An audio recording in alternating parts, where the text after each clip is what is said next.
Hi, Brooke. I'm so excited to reconnect with you today and have an amazing conversation with you. Me too. Me too. It's been 6 years. At least 6 years since I was living in Sydney and was probably the last time that we got to see each other. Indeed. Long time ago. I know, so great to reconnect. And I know this conversation is just going to be so juicy today. I can already tell from the chat we had before we started recording how good it's going to be because there's so many things that we could talk about. And I'm excited to see how that plays out. Yeah, we're like, come on, we have to hit record. This is I good. know. Don't waste the good stuff. But just for anyone who is listening who isn't across your work, can you start by just telling us a little bit about what you do and who you support? Yes, I'm a business coach. Please don't hold that against me. I'm also a business trainer and I work with soloists and business owners. They tend to come from the health sector as well as creative sector. So I do tend to attract a lot of writers and videographers and generally kind of creative people, even if they don't consider themselves creative, even if what their work isn't kind of obviously creative, they are still creatives, and sensitive folk, critical thinkers, and most often women. So I do have some men, mainly gay, but the majority of my clients are female, and a lot of them are over 40 as well.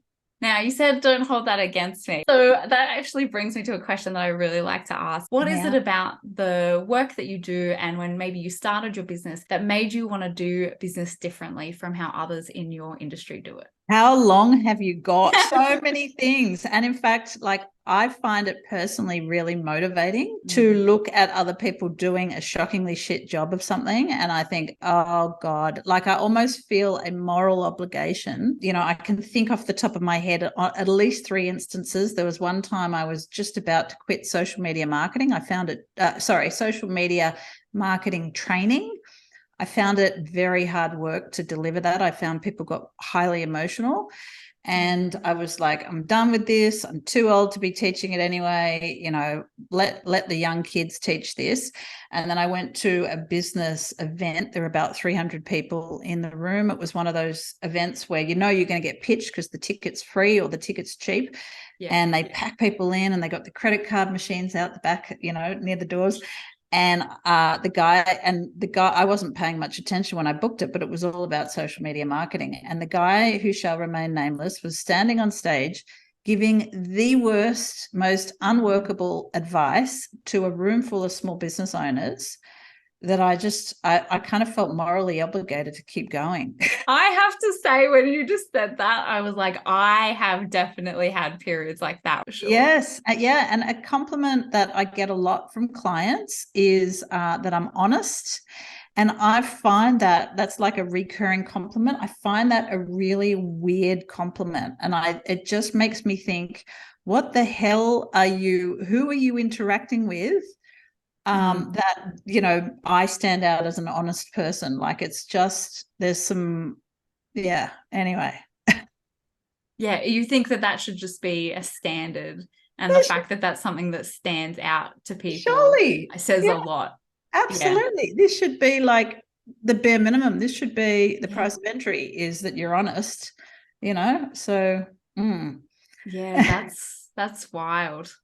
Actually, I need to take a moment to just recover from that. yeah. Look, there are so many different directions that I know that we can go talking about this. And I know coaching is one that you and I both are in, but also have many, many opinions about. So I guess when we're talking about standing out and having this moral obligation to show up in that way, can you Yeah. give us any examples of, you know, if you've got a slick marketing message, it can be Yeah. really easy for people to get kind of caught up in that Yeah. versus actually what people should be looking for when they're deciding who they want to work with as a business coach? Yeah. I mean, I think that there are, you know, so many things to consider here. And I'm just trying to, you know, pull out all the different threads, you know, in my mind while I sound articulate and hopefully funny. But I think that, you know, coaching at its best is unbelievable. It's amazing. It's the best job in the world. Both being a coach is amazing and receiving coaching is phenomenal. And I wish that, everybody had access, and that this was, something really normal and not, not something that's in vogue or different or unusual. And then having said that, I think it potentially puts you in a position as a coach, it potentially puts you in a position of great power, which means that it is, a position that you can abuse.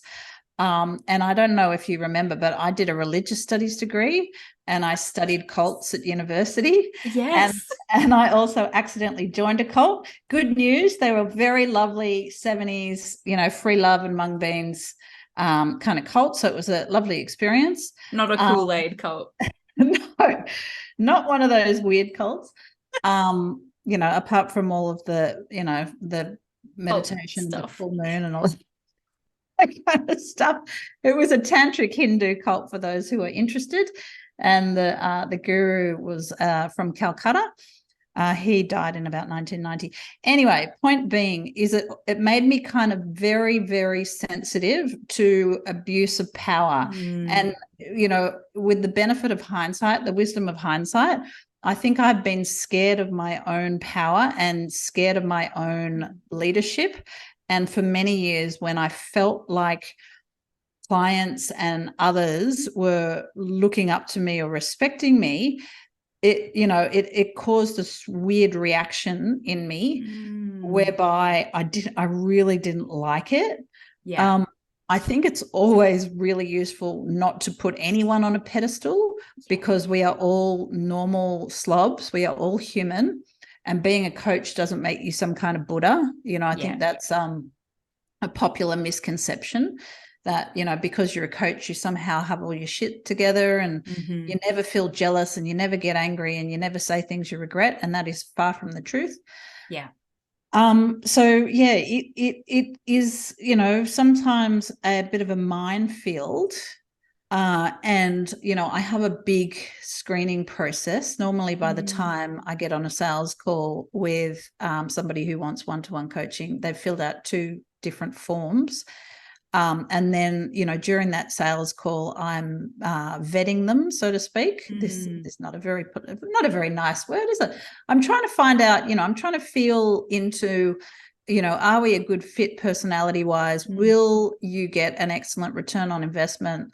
Are we the kind of personality that fits together like, hot chips and seagulls? Because I don't, want to get into a situation where there's a weird dynamic.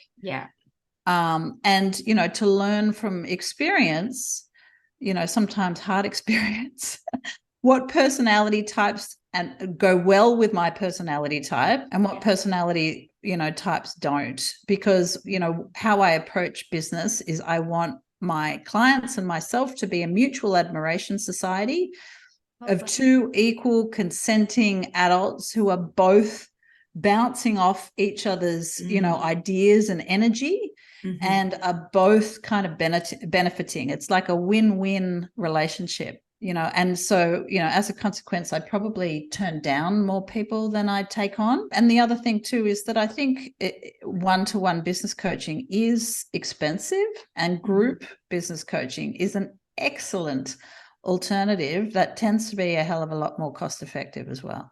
One thing that really I'd love to go a little bit more into is, this idea of the power or the imbalance of that. I think power dynamic, or that dynamic that, like you said, can be as coaches something we need to be cautious of. But I think also as clients, as consumers of content, as people who are usually, when you go into business, interested and curious and learning new skills all the time. And one thing that I often say to my clients who are more introverted, more highly sensitive, that when you have an energy field that is affected by the energy of other people, being really mindful and grounded in our own sovereignty is so important, because that boundary can get really blurred. And I say to people, I've said this to so many clients over the years, which I don't know if it's a bit harsh, like, stop trying to give me all your power, because that's something that people do prey on, I think. And we see this in sales and marketing messaging and tactics. But I think as well, we all need to take responsibility for our own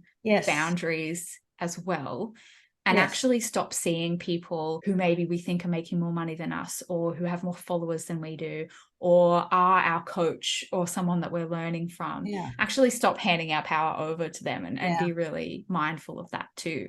Do you have any thoughts on that? Yeah, I mean, I think you've hit the nail, the hammer, the nail. Anyway, you've hit something. I think to bring in another metaphor, you bang on. There's so many things you said there, and so I'm going to try and pull out the different threads, because I think you said something about taking responsibility. I think you were also referring to the fact that there's a lot of charlatans, and that buyer beware, that we need to do our due diligence. Yeah. And you also talked about sensitivity and empathy. And so let me try and address those. Amazing. Thanks for sorting out my No, I'm helping myself here, because I'm like, shit, there's so many things to say. I might start backwards with the sensitivity and empathy thing, because I want to confess something to you, Katherine. I was provoked by your marketing for quite a while. Oh, wow. Yeah, because you talked about highly sensitive people. And it took me to the age of about 38, 39 before I admitted to myself, and then quietly to close friends and family, that actually I was highly sensitive. Amazing. And one of the reasons, that would kind of provoke me is, it triggered me. I kind of thought, highly sensitive people, why don't you just get on with it? Because when I was growing up as a kid, it was always like, Brooke, stop being so sensitive all the time. I got that a lot. So I always thought it was a liability rather than, an attribute or a superpower. And I think you are correct in that if you're in the company of someone, say on a sales call, or perhaps on an event when you've got somebody charismatic standing on stage, going through testimonial after case study after testimonial and selling something, as a highly sensitive person, as an empathetic person, we are highly vulnerable to getting caught up in that and going, yes. And I've made many weird and wonderful, decisions over the years where, like, I think one of the strangest ones more recently, I donated $100 to a woman whose pet rat had just died. Okay, that's my favorite one I've heard so far. Oh yes, your poor pet rat. I think I've seen you write about your bleeding heart before. Oh God, what was I like? I don't know. I was caught up in a whirl of emotion there and empathy. But I think it's really useful in that scenario to know yourself, to have the self-insight to say, this is fun and it's exciting, but I never buy in those moments. I always walk away. I do my best to always walk away and consider things, do the background research, make sure the claims somebody's making while standing on stage are actually factual. And oftentimes a quick Google search will show that they're not. And also, to your point, we are responsible adults. And I think as an empathetic, highly sensitive person, we can be over-responsible. Our people-pleasing tendency can make us over-responsible. And that kind of can-do, helpful attitude of like, I'm going to help you and I'm going to, I'm a good person, I'm going to help you, can bleed into this over-responsibility. So I think part of the process is to recognize and take responsibility for your own decisions, and also, to forgive yourself for all the many and varied mistakes that as a human being we all make, and not let that kind of, sully your enthusiasm. Yeah, it's such an interesting line to walk, isn't it?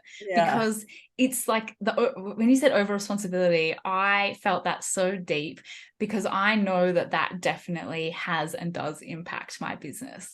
The way that I feel about living within a capitalist structure, I know that impacts my business growth. I know that wanting to be ethical and take care of people and not buy into some of the tactics that I personally disagree with or feel icky to me, you know, it's like constantly checking in with that. And I think it is, sometimes it can be, I mean, it's such a good thing. I think it's a high value of mine, but I think it can also be something that takes a little bit away and holds us back a little bit as business owners as well, 100%. you know, from the other side.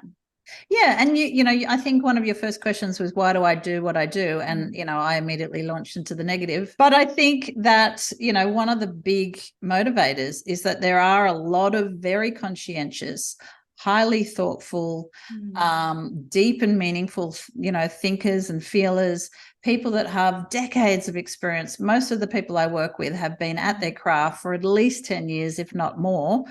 And because of that, business is a hell of a lot harder than it needs to be. And we do get in our own way, and we do sabotage ourselves.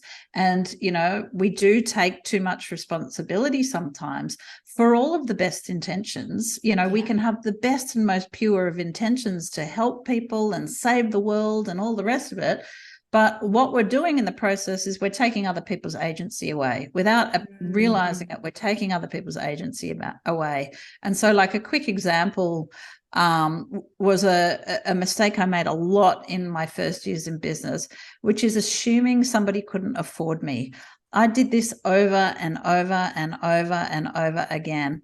And, I think it's pretty true of a lot of business owners. A lot of us kind of make assumptions. We look at somebody and we make a snap judgment, or we have a conversation, we make a snap judgment.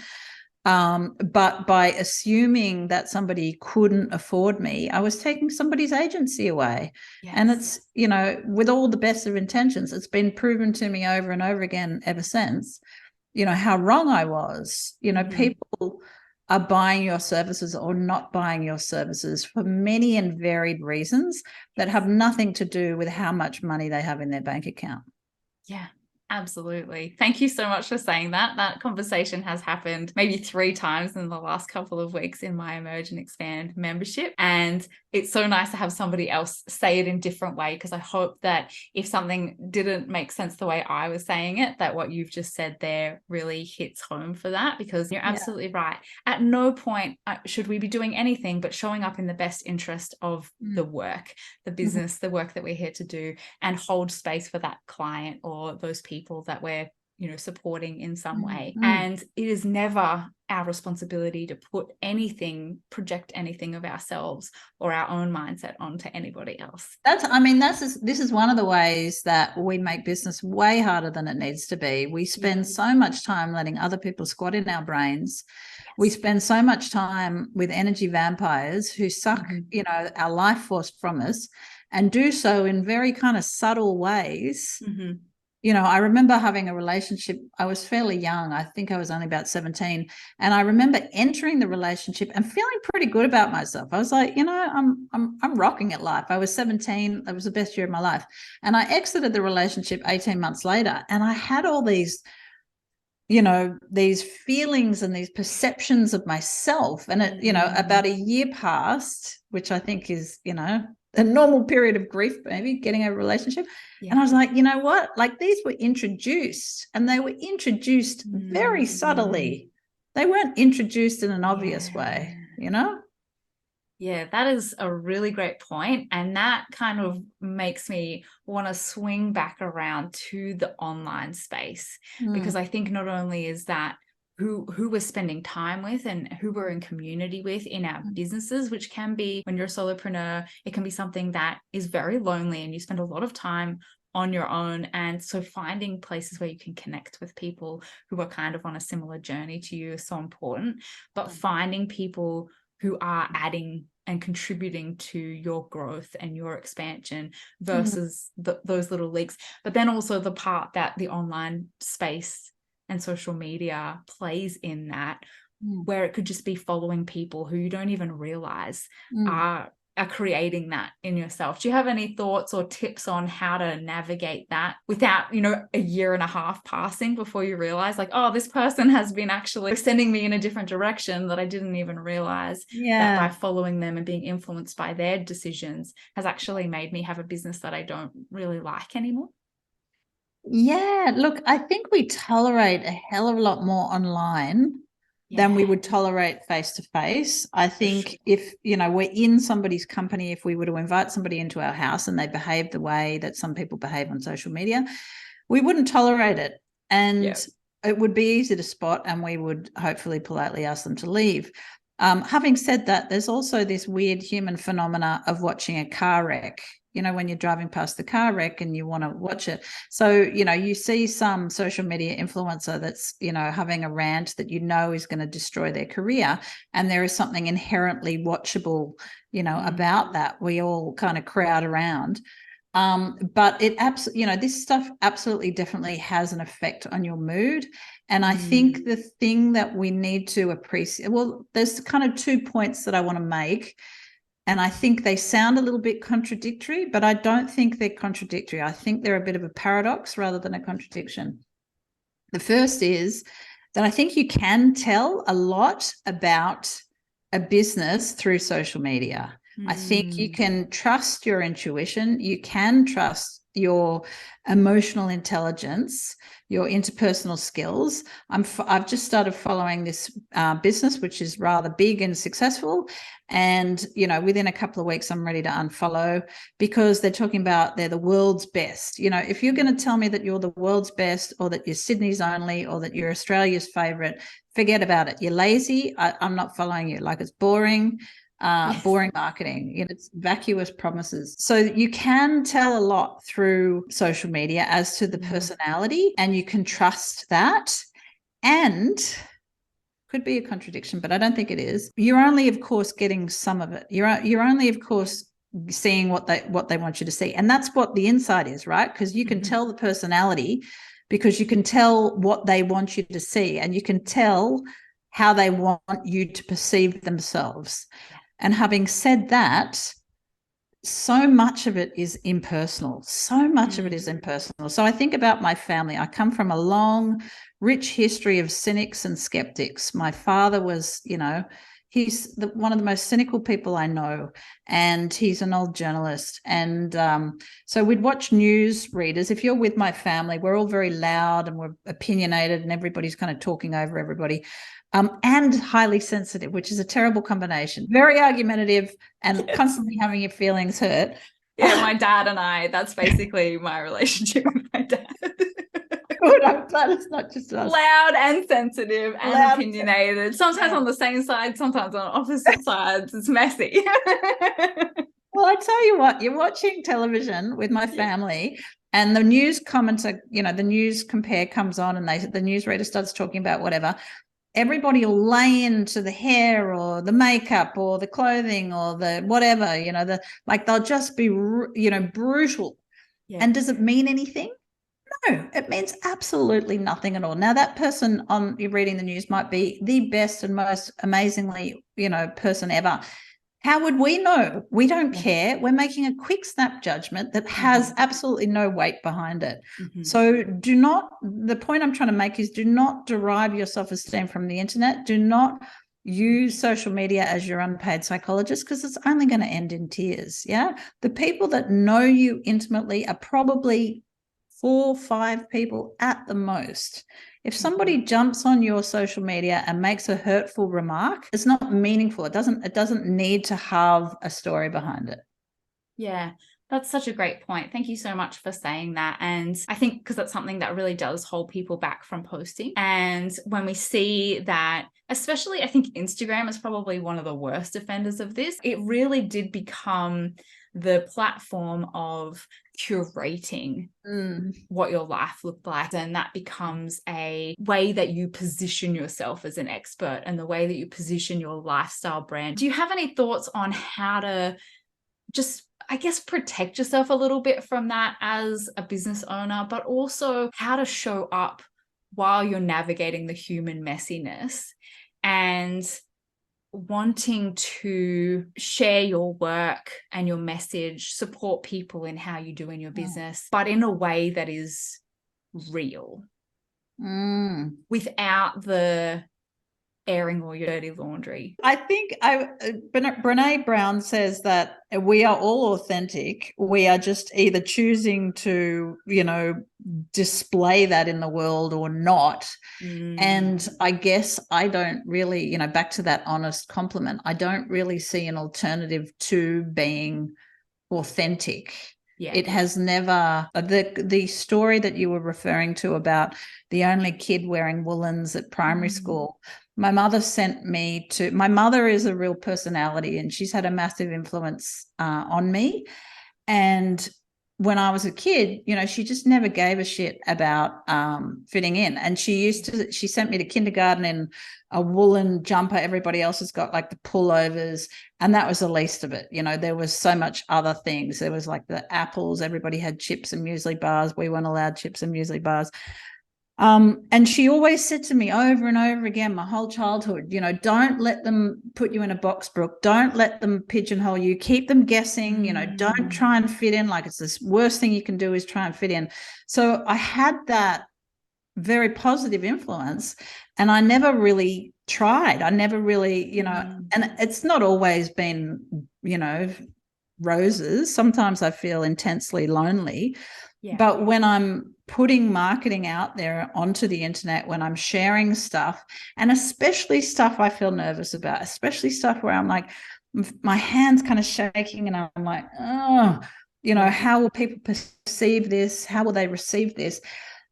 I always have a good response. I've always had a great response because the people that matter love it and they email me and they say, thank you for putting this out there, because I thought I was the only weirdo that had this experience. And I'm so glad and grateful to find out I'm not alone. Yeah. And I've had a similar thing, you know, when I'm feeling like I'm the only weirdo that's going, you know, why does everybody think this is good when it's clearly shit? You know, and then one other person on the internet gives me language or backs up my argument or gives me nuance or helps me understand my own thinking better. I'm so grateful for that. You know, I'm so appreciative. And when I go on Instagram, I don't feel bad. I feel smarter.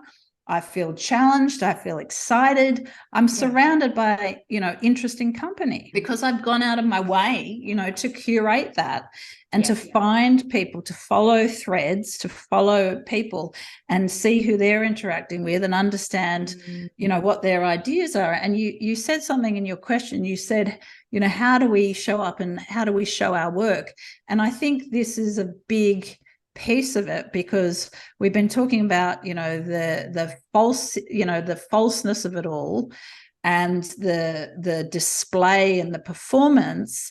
And I think we fall down where we think we have to have the lifestyle, and the lifestyle is the marketing. You know, I just need to photograph myself in a coffee shop, or here's me in Paris, or here's me walking around. You know, the amount of people, you know, when you find the backstories, when you understand the actual details, people hire Airbnbs, they go to hotels to take photos to post it on social media. That's weird. You don't have to sell your lifestyle. Your lifestyle is not on display. And if you think you do, well, of course you think you do, because that's what everybody teaches you. That's what you see. That's the culture of Instagram is like, you know, the female, you know, empowerment lifestyle brand, or female lifestyle empowerment brand, which is what Kelly Deals calls it. When you lead with your work, when you lead with your ideas, and when you know, I like to think of myself not as a marketer, but as a journalist. And the journalist says the thing that's unpopular. The journalist speaks truth to power. And maybe my business, absolutely, definitely my business is not going to be as big. Absolutely, definitely I'm not going to make as much money.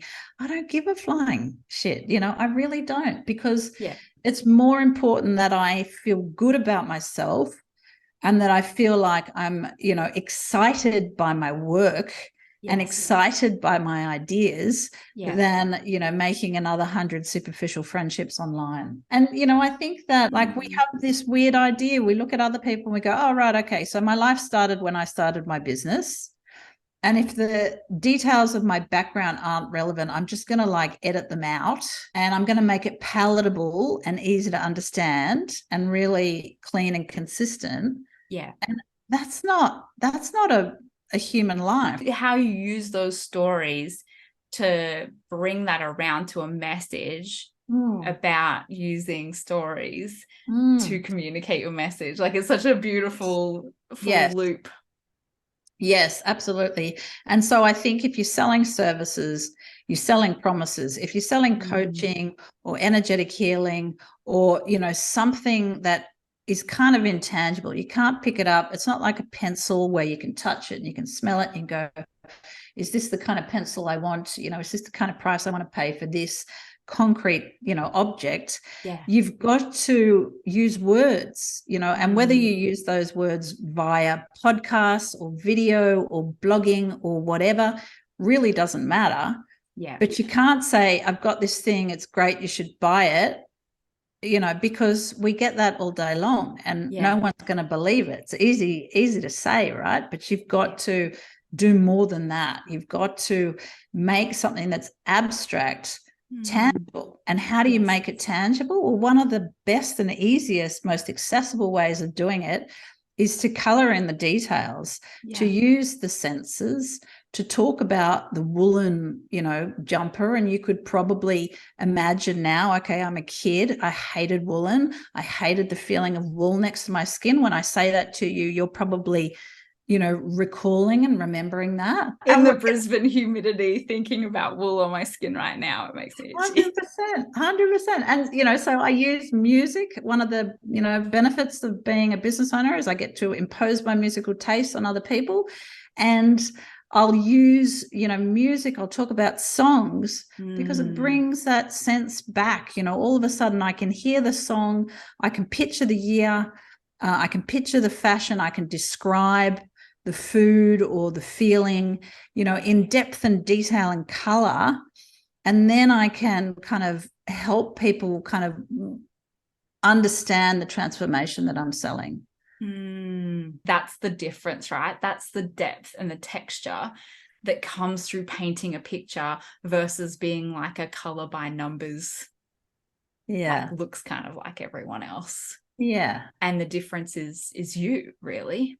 The difference is, it's the ideas, it's the feelings that you're provoking, you know, nostalgia. I use nostalgia quite a lot in my marketing, in my storytelling, because, you know, it's a really easy entry to get people to feel something. Now, any Tom, Dick, and Harry can post a photo on Instagram or update their LinkedIn, God forbid, or update Facebook, but, you know, to reach through screens and pluck the heartstrings of strangers and make them feel something, and in that process, make them feel like they know you and they like you and they trust you. And, you know, when I start working with clients, you know, for years, people have been saying, you'd like that, wouldn't you, Brooke? You wouldn't like that, would you, Brooke? You know, because even though I've met them for the very first time, they know my opinions, they know my feelings, they know my experiences, they know my taste in music extensively. You know, they know all this stuff, and it makes everything else a piece of piss. You know, it makes sales easier, it makes trust easier.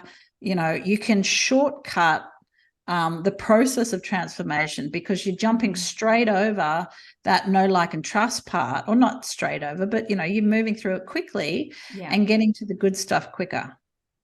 Yeah, absolutely. And I think when you do that as well, people know pretty quickly whether you're their person or not. Yes. And, you know, it's so funny that I learned this thing on TikTok. It was like a trend that went for a few weeks, and it really resonated with me, that you either came from a snack family or you came from an ingredient family when you were growing up. And so if you came from an ingredient family, when you're hungry between meals, you might do things like a spoonful of peanut butter, or an apple, or a piece. Like, my sister and I will live on toast. Like, that's our snack food. My partner comes from a snack family, and so when he feels peckish, he will literally go to the shops to buy Pringles or something. And like, straight away, it's one of those things that as soon as you started talking about the apple slices, I was like, oh, ingredient family, you're one of my people.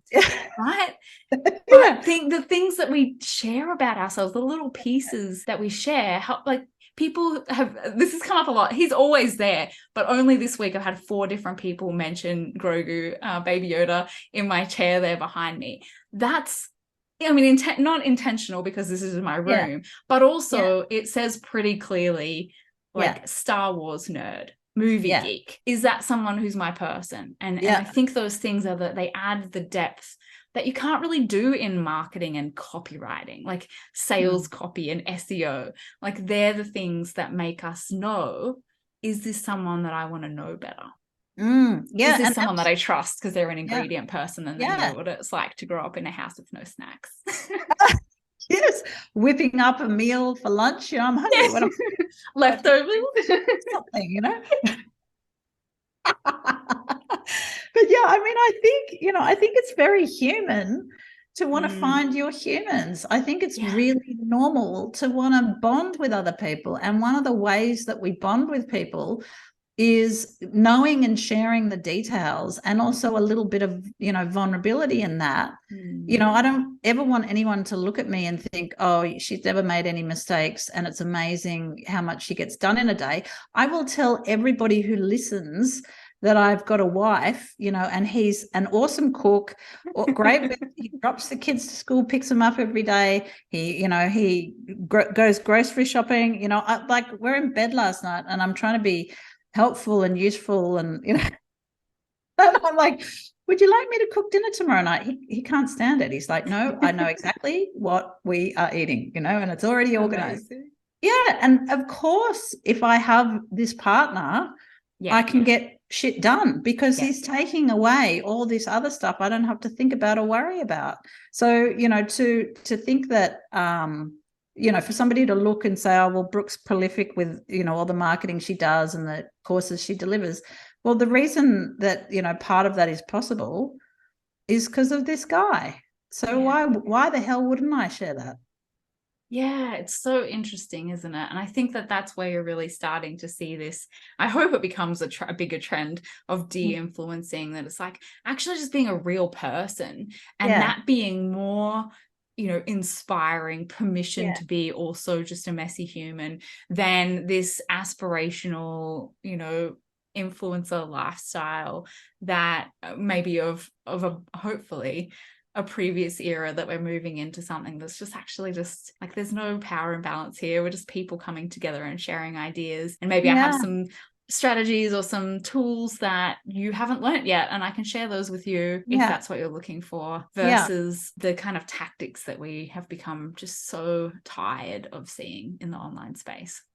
Yeah, 100%, because you're taking your power away when you try and fit in. Like when you try and conform, when you swallow your opinion, you know, not only are you taking your power away, but it leads to depression and anxiety. Like I'm a firm believer that if you try and suppress a part of your personality and you're not, you know, living in, you know, authentically. Now that comes with some caveats, you know, ideally I'd just be a digital nomad. I'd just be globe trotting around, but I have 2 children, you know, I didn't quite think that through, and that makes it a little more complicated.